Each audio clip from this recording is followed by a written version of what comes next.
Sarojini Naidu, पूर्वाश्रमीच्या Chattopadhyay, 13 February 1879, 2 March 1949, या एक राजकीय कार्यकर्त्या आणि कवयित्री होत्या. नागरी हक्क, महिला मुक्ती आणि साम्राज्यवाद विरोधी विचारांच्या समर्थक, वसाहतवादी राजवटीपासून भारताच्या स्वातंत्र्याच्या लढ्यात त्या एक महत्त्वाची व्यक्ती होत्या. नायडू यांच्या कवितांमुळे त्यांना भारताची नाइटिंगेल किंवा भारत कोकिला ही उपाधी महात्मा गांधी यांच्याकडून मिळाली. यामागे त्यांच्या कवितेतील रंग, प्रतिमा आणि गीतात्मक गुणवत्ता ही कारणे होती. हैदराबादमधील बंगाली कुटुंबात जन्मलेल्या चट्टोपाध्याय यांचे शिक्षण मद्रास, लंडन आणि केम्ब्रिजमध्ये झाले. इंग्लंडमध्ये राहिल्यानंतर, जिथे त्यांनी मताधिकारवादी म्हणून काम केलं, त्या ब्रिटिश राजवटीपासून भारताच्या स्वातंत्र्यासाठी भारतीय राष्ट्रीय काँग्रेसच्या चळवळीकडे आकर्षित झाल्या. त्या भारतीय राष्ट्रवादी चळवळीचा एक भाग बनल्या आणि महात्मा गांधी आणि त्यांच्या स्वराज्याच्या कल्पनेच्या अनुयायी बनल्या.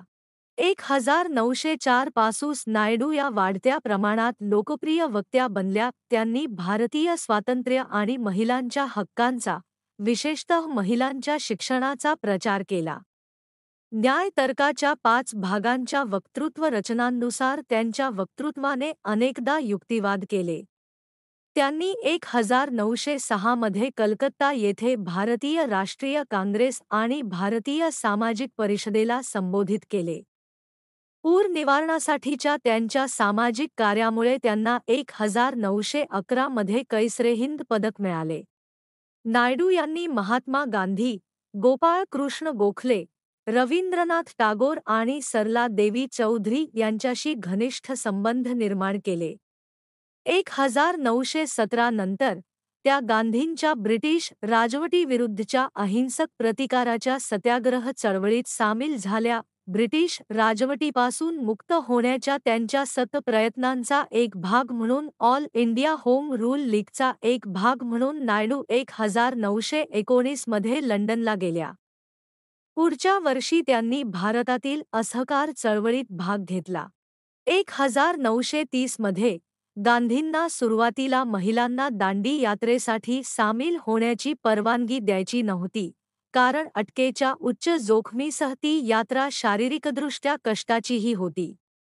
पण नायडू आणि कमलादेवी चट्टोपाध्याय आणि खुर्शेद नौरोजी यांच्यासह इतर महिला कार्यकर्त्यांनी त्यांचे मन वळवले आणि मोर्चात सामील झाल्या. 6 एप्रिल 1930 रोजी गांधींना अटक करण्यात आली तेव्हा त्यांनी नायडू यांची मोहिमेच्या नव्या नेत्या म्हणून नियुक्ती झाली. अटकेमुळे भारतीय राष्ट्रीय काँग्रेसने लंडन येथे झालेल्या पहिल्या गोलमेज परिषदेपासून दूर राहण्याचा निर्णय घेतला. गांधी-आयर्विन कराराच्या पार्श्वभूमीवर व्हाईसरॉय लॉर्ड आयर्विन नायडू यांना ब्रिटिशांनी 1932 मध्ये तुरुंगात टाकले. 1942 मध्ये भारत छोडो आंदोलनात सहभागी झाल्याबद्दल ब्रिटिशांनी नायडू यांना पुन्हा तुरुंगात टाकले. त्यांना 21 महिने तुरुंगवास भोगावा लागला. 1947 मध्ये त्या संयुक्त प्रांताच्या राज्यपाल झाल्या. त्या भारताच्या वर्चस्वात राज्यपाल पद धारण करणारी पहिल्या महिला बनल्या. नायडूंच्या कवितेत लहान मुलांच्या कविता आणि देशभक्ती, प्रणय आणि शोकांतिका यासह अधिक गंभीर विषयांवर लिहिलेल्या दोन्ही कवितांचा समावेश आहे. 1912 मध्ये प्रकाशित in the bazaars of Hyderabad ही त्यांची सर्वात लोकप्रिय कविता आहे. 2 मार्च 1949 रोजी हृदयविकाराच्या झटक्याने त्यांचा मृत्यू झाला.